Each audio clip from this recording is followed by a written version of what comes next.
In nomine Patri, et Filii, et Spiritus Sancti. Amen.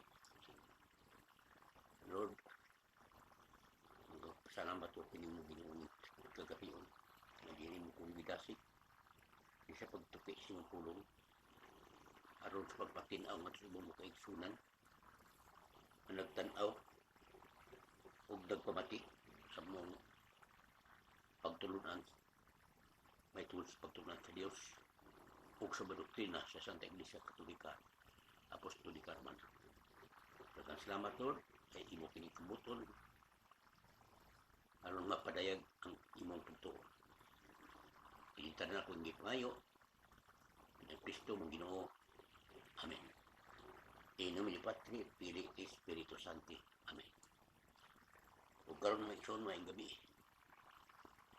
Padayon tanok sa atong mga pagkisgot. May tungod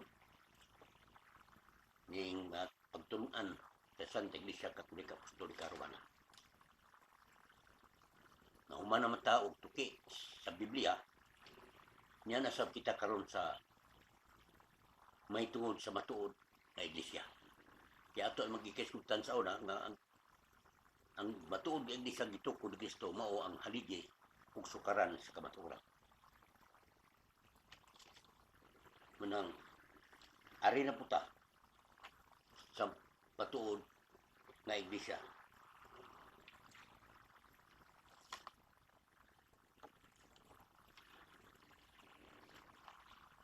Tagkang kahit magsuunan karon ug gani sumala sa mga konsensus may tungod sa simbahan ni kabat ta og 40,000 kapin ang ganilaing tinuan sa tibok kalibutan. O pulos kini dala na sila kuno tinuod nga gitukod ni Kristo. Pero unang pangutana, daghan day ay ang gitukod ni Kristo simbahan.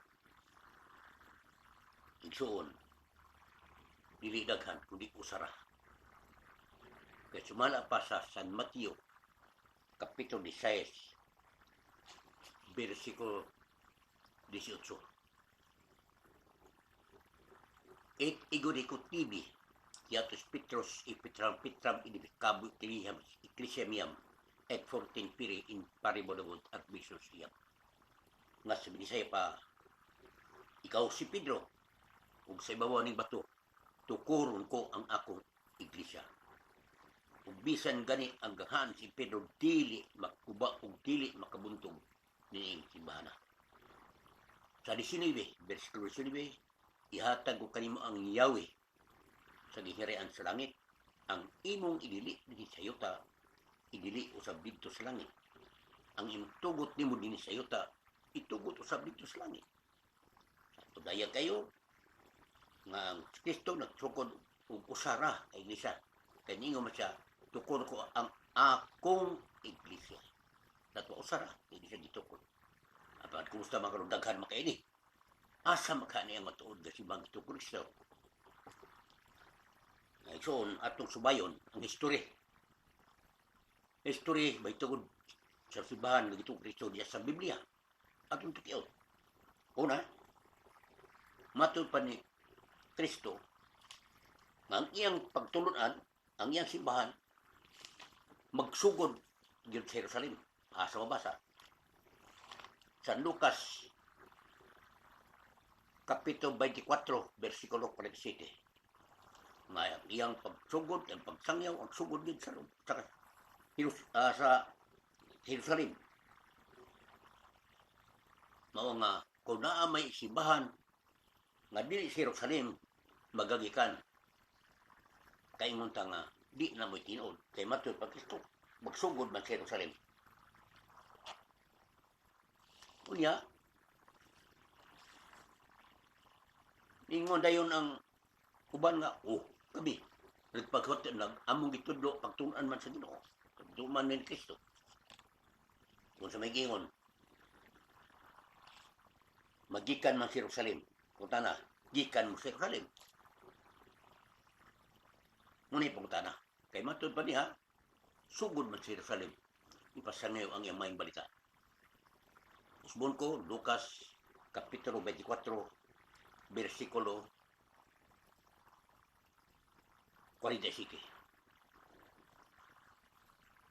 Kunya,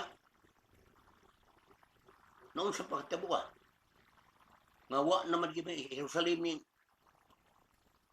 simbahan ninyo, kining inyong Iglesia Katolika. Tuan naman ni sa Roma. Atong susihon, atong subayon. Kung nga tuod nga naabot man og Roma. Sumala pa sa San Marcos, Kapitulo 6, versikulo 4, nga nagkanayon, si Kristo wala tauras iyang pagalingon lungsod. Wa siya tauras iyang lungsod, mao nga ningon siya sa San Mateo Kapitulo 1, versikulo 43. Nga kwaon ko ang akong iglesia, kwaon ko ang akong ngarian, dikan kaninyo. Ug dadong ko ni ngadto sa dapit ini, kimakahimog mga bunga.